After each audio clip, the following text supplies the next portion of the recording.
ایک انسان اگر کوئی ایک نیکی کرتا ہے، اللہ کتنی نیکیاں لکھواتا ہے جی؟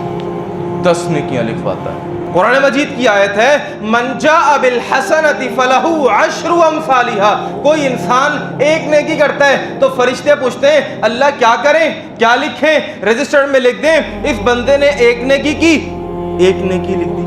اللہ فرماتا ہے نہیں، یہ نہ لکھنا۔ اللہ کیا لکھیں؟ یہ لکھو عشر امثالها، 10 نیکیاں لکھی ہیں، 10۔ اللہ ٹھیک ہے۔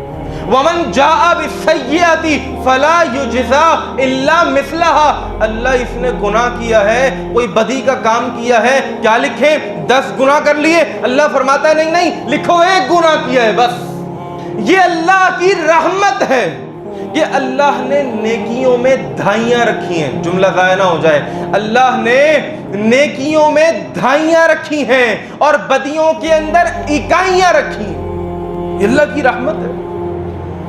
اور وہ انسان کتنا بدبخت ہوگا کہ کل قیامت کے دن انسان کی اکائیاں اس کی دھائیوں کے اوپر غالب آ جائیں۔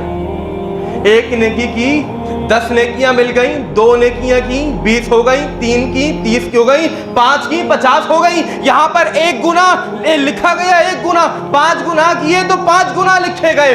ہونا تو یہ چاہیے تھا کہ انسان کی دھائیاں اس کی اکائیوں کے اوپر غالب آ جائیں۔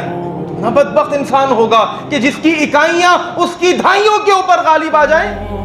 اور رب کا قرآن اس کا نقشہ کھینچتا ہے وَمَنْ خَفَّتْ مَوَازِينُهُ، جس کا وزن ہلکا ہو گیا، اللہ اکبر، فَأُولَئِكَ الَّذِينَ خَسِرُوا أَنفُسَهُمْ فِي جَهَنَّمَ خَالِدُونَ۔ یہی وہ انسان ہے کہ جس نے خسارہ اٹھایا ہے، اور خسارے کا خمیازہ یہ بھگتنا پڑے گا کہ جہنم کے اندر ہمیشہ پڑا رہے گا۔